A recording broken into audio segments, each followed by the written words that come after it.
అందరికీ నమస్కారం. రఘురామయ్య కథలు. మహేంద్రవనంలోనే నివసిస్తున్న సుబ్బిగాడు పాల వ్యాపారం చేస్తూ ఉంటాడు. తెల్లవారవగానే అందరికీ అవసరమైన పాలని తన దగ్గరున్న ఆవుల్నించి పాలు పితికి ఇస్తూ ఉంటాడు. ఒకరోజు, "హొసే రత్తాలు, పొద్దుగోకిందే, త్వరగా ఆ చెంబు తీసుకొనిరా. పాలు పితికి ఊరంతా పాలు పొయ్యాల. మళ్ళా ఆలస్యమైతే అందరికీ కోపం వస్తుంది." అబ్బబ్బబ్బా, వత్తనానయ్యా, ఎందుకలా కంగారు పడతావు? అయినా ఇతగాడు పాలివ్వకపోతే ఈ మహేంద్రవనంలో ఎవరికి తెల్లారినట్టుండదేమో అని వెటకారంగా అంటుంది రత్తాలు. "నువ్వు ఎటకారంగా అన్నా అదే నిజమేనే. నేను పాలు తీసుకెళ్లి అందరి గిన్నెల్లో పోస్తేనే తెల్లారినట్టు లెక్క." ఓ అబ్బో, చాలే నీ గొప్పలు అని తన పని తాను చేసుకుంటుంది. వెంటనే అక్కడున్న ఆవులన్నింటి దగ్గర సుబ్బిగాడు పాలు పితికి ఒక పెద్ద క్యాన్లో వేసి ఊళ్ళోకి వెళ్లి అందరికీ పాలు పోస్తూ ఉంటాడు. "ఒరేయ్ సుబ్బిగా, ఏమిట్రా ఈ మధ్యన పాలు చాలా పల్చగా ఉంటున్నాయి. చూస్తంటే నువ్వు పాలల్లో నీళ్లు ఎక్కువగా కలుపుతున్నావు అనుకుంటా." "అయ్యో, అదేమీ లేదండి. మీకు నీళ్లు కలిపిన పాలు పోస్తానా? ఆ మాటకొస్తే ఈ ఊరి చుట్టుపక్కల నా అంత చిక్కటి పాలు ఇచ్చేవాళ్ళు ఉండరు. అందుకే కదా ఈ మహేంద్రవనంలో మొత్తం అన్ని ఇళ్ళకి నేనే పాలు పోస్తాను." "ఆ, మాటలు బాగా నేర్చావు రోయ్." "ఏదో మీలాంటి వాళ్ళ దయ్యయ్యా. అయ్యా, అది మరి" అంటూ తలగొక్కుంటూ ఉంటాడు సుబ్బిగాడు. అది చూసిన గణపతి, "అర్థమైందిలేరా, డబ్బులే కదా, సాయంత్రం ఓసారి కనిపించు, అమ్మగారికి డబ్బులు ఇస్తాను, తీసుకెళ్దువు." "అట్టగేనండి" అని అంటాడు సుబ్బిగాడు. ఈ విధంగా సుబ్బిగాడు పాల వ్యాపారం చేస్తూ ఉంటాడు. ఒకరోజు రత్తాలు సుబ్బిగాడితో ఇలా అంటుంది. ఏవయ్యా, ఇంట్లో వంట చేయడానికి కట్టెలు లేవు, అడవికెళ్ళి కట్లు కూడా తీసుకురా. "అన్ని పనులు ఎప్పుడు నాకే చెప్తావు" అని విసుక్కుంటూ గొడ్డలు తీసుకుని అడవికి బయలుదేరుతాడు. అలా అడవికి నడుచుకుని వెళ్లి కట్టెలు కొడుతూ ఉంటాడు. అప్పుడే అంబా అంబా అని బాధతో అరుస్తున్న ఒక ఆవు గొంతు వినిపిస్తుంది సుబ్బిగాడికి.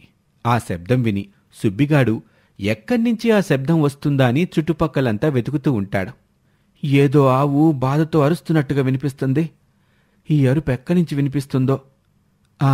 అదిగో ఆ చెట్టు పక్క నుండి వస్తున్నట్టుగా ఉంది అని అనుకొని ఆ చెట్టు దగ్గరికి వెళ్తాడు. సుబ్బిగాడక్కడికి వెళ్ళగానే అక్కడ ఒక ఆవు కాలుకి గాయంతో బాధపడుతూ అరుస్తూ ఉంటుంది. అయ్యో, ఈ ఆవు ఈ అడవిలోకెట్టా వచ్చింది? బహుశా దారి తప్పి అడవిలోకి వచ్చినట్టుంది. ఏదో గాయం తగిలించుకున్నట్టుంది. సోత్తంటే పాపం దీనికి గట్టి దెబ్బ తగిలినట్టుంది అని ఆ ఆవు దగ్గరికి వెళ్తాడు. ఆవు కాలికైన గాయాన్ని చూసి సుబ్బిగాడు చాలా బాధపడతాడు. ఈ ఆవు కాలికి బాగా పెద్ద గాయమే అయ్యింది. పాపం, ఈ గాయం వల్ల ఈ ఆవు ఎంత బాధపడుతుందో ఏమో. దీనికెట్టాగన్నా న్యాయం చెయ్యాలి. ఓసారి నా దగ్గరున్న ఆవుకి ఇట్టాంటి దెబ్బే తగిలితే ఆచారిగారు కొన్ని పసరాకులతో ఆవుకి నా చేత కట్టుకట్టిచ్చారు కదా. ఈ అడవిలో చాలా పసరాకులుంటాయి, వెంటనే ఆకుల్ని సేకరించాలి అని ఆ అడవిలో ఆకుల్ని వెతికి సేకరించి ఆవు దగ్గరికి వచ్చి కట్టుగడతాడు. ఆ ఆవుకి ఆకలిగా ఉంటుందేమోనని గ్రహించి అక్కడే ఉన్న పచ్చగడ్డిని కోసి ఆవుకి మేత వేస్తాడు. అలా ఆ రోజు రాత్రి అక్కడే ఉండి ఆవుని చూసుకుంటూ ఉంటాడు సుబ్బిగాడు. తెల్లవారు కాగానే ఆవు కొంచెం నడవగలుగుతుంది. ఆవు యొక్క కాలుని పరీక్షగా చూసి సుబ్బిగాడు ఇలా అనుకుంటాడు. ఇప్పుడు ఈ ఆవు కాలు కొంచెం బాగున్నట్టుంది. రాత్రంతా నేనిక్కడే ఉండిపోవాల్సొచ్చింది. నేనెంటనే ఇంటికెళ్ళాలి. అక్కడ రత్తాలు నా కోసం కంగారు పడతా ఉంటుంది. ఈ ఆవుని ఇక్కడే వదిలేలేను.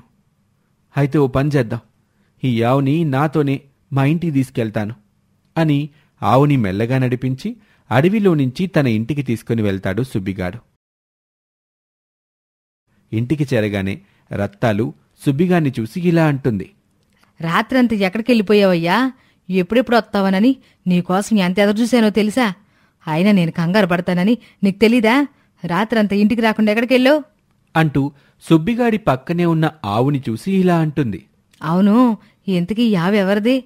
ఎందుకు మనింటికి తీసుకొచ్చో?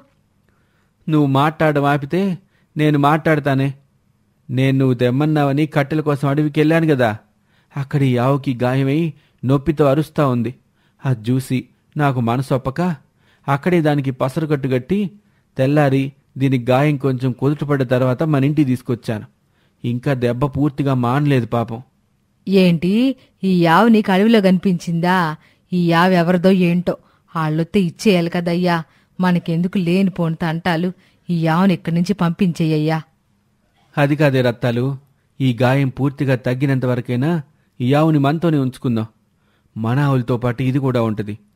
సొత్త ఈ మూగజీవిని అలా వదిలేయటానికి నాకు మనసు రావటం లేదే నేను చెప్పింది నువ్వు ఎప్పుడెన్నావు గనక నీ ఇష్టం వచ్చింది తగలడు అని చిరాగ్గా అక్కడి నుంచి వెళ్ళిపోయింది రత్తాలు. ఆ రోజు నుండి సుబ్బిగాడు తన ఆవులతో పాటుగా ఆ ఆవుని కూడా చాలా బాగా చూసుకునేవాడు. సమయానికి మేత వేసేవాడు. గాయం తగ్గేంత వరకు చాలా శ్రద్ధగా ఆవుని చూసుకునేవాడు. ఇలా కొన్ని రోజుల్లోనే ఆవు సుబ్బిగాడికి బాగా దగ్గరైంది. యావయ్యోయ్, ఈ యావుకిప్పుడు కాళ్ళు బాగానే నయమైనట్టుంది. ఇక్కడి నుండి వెంటనే దీన్ని పంపించేయ్యా. అలా ఎలా పంపిస్తానే? ఈ ఆవు కోసం ఎవ్వరూ రాలేదు. మళ్ళీ అడవిలో ఇడిచిపెడితే క్రూర మృగాల వల్ల ఈ ఆవుకి ప్రమాదం ఉంటది. ఈ ఆవు తాలూకా అసలు యజమాని వచ్చేంత వరకు ఈ ఆవుని మనతోనే ఉంచుకుందాం. దీని సొంత యజమాని వచ్చినప్పుడు అప్పుడే వెళ్తుందిలే అని సుబ్బిగాడంటాడు. అప్పుడు రత్తాలు, ఎవరిదో ఆవు మనకెందుకయ్యా? ఆయనే చెప్తే వినావు కదా. నీ వరస వస్తుంటే ఈ యావుకి మంచి పేరు పెట్టి నీ దగ్గర ఉంచేసుకుంటాం అనుకుంటా. అవును, మంచిగా గుర్తు చేశావు.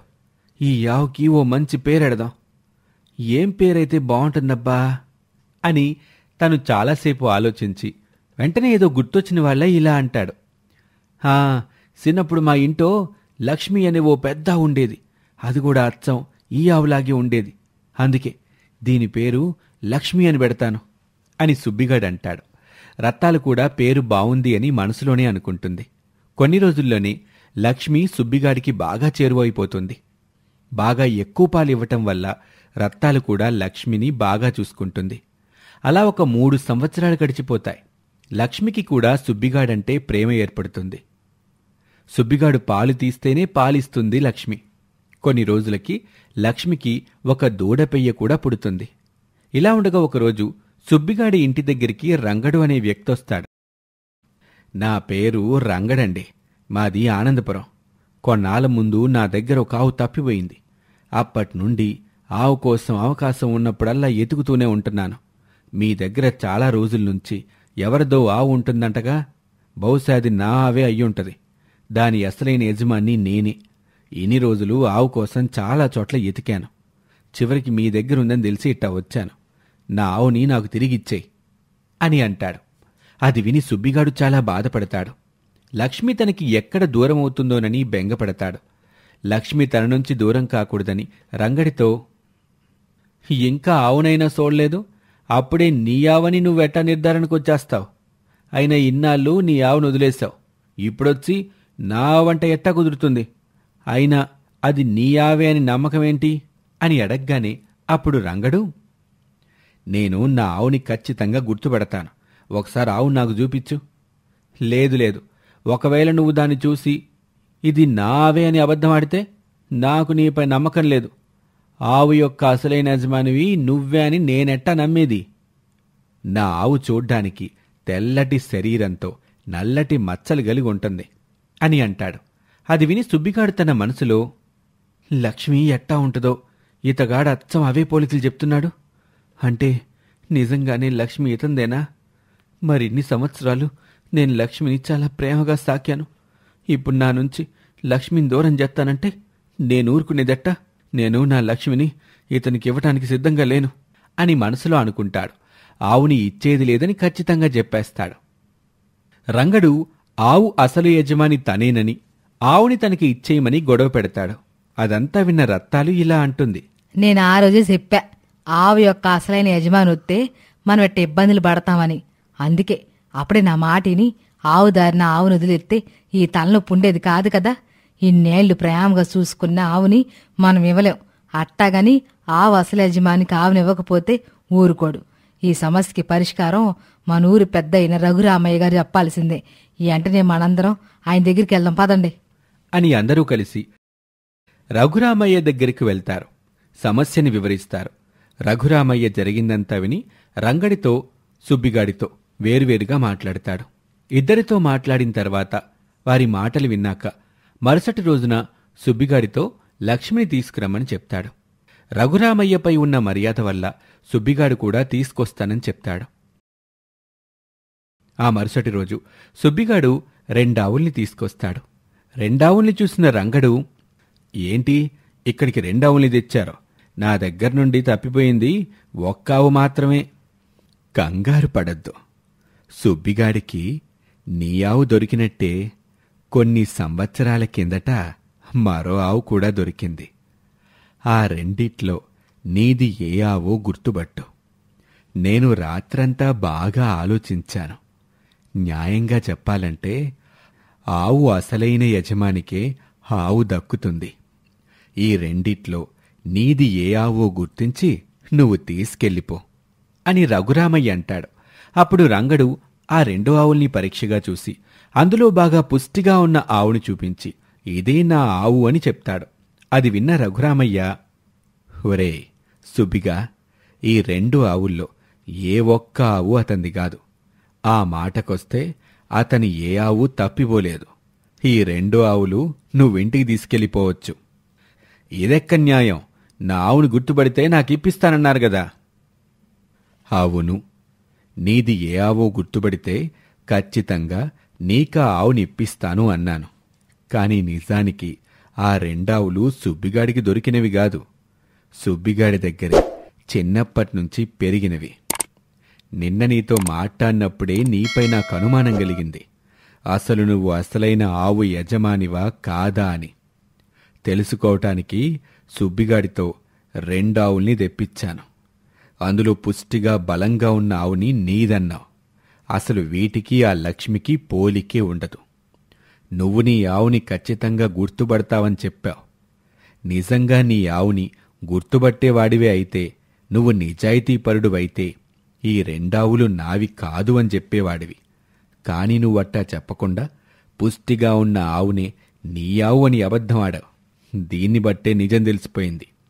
సుబ్బిగాడి దగ్గర ఎవరిదో ఆవు ఉందని తెలుసుకొని ఆవుని తీసుకోవడానికి ఈ నాటకమంతా ఆడావని మేమాడిన నాటకం ద్వారా తెలిసింది. నువ్వు అబద్ధం చెప్పినందుకు గాను నీకు 50 కొరడా దెబ్బల శిక్ష వేస్తున్నాను అని అనగానే రంగడు తన గుట్టు బయటపడిందని సిగ్గుపడుతూ తలదించుకున్నాడు. సుబ్బిగాడు లక్ష్మి తనకే దక్కినందుకు రఘురామయ్యకు కృతజ్ఞతలు చెప్పుకొని తన 2 ఆవుల్ని ఇంటికి తీసుకుని వెళ్ళిపోయాడు. ఈ విధంగా రఘురామయ్య తన తెలివితేటలతో ఆవు ఎవరికి చెందుతుందో చెప్పి అబద్ధం చెప్పిన వాడికి తగిన శిక్ష విధించాడు. రఘురామయ్య ఈ విధంగా మహేంద్రవనంలో ఎదురైన సమస్యల్ని పరిష్కరిస్తూ ఊరి పెద్దగా అందరినీ ఆదుకుంటూ ఉంటాడు. ఇక మహేంద్రవనంలో ఎదురైన మరొక సమస్యని రఘురామయ్య ఎలా పరిష్కరించాడో వచ్చే కథలో తెలుసుకుందాం. ఇది ఇవాల్టి కథ. మరొక ఆసక్తికర కథలో మళ్ళీ కలుద్దాం. అంతవరకు సెలవు. నమస్తే.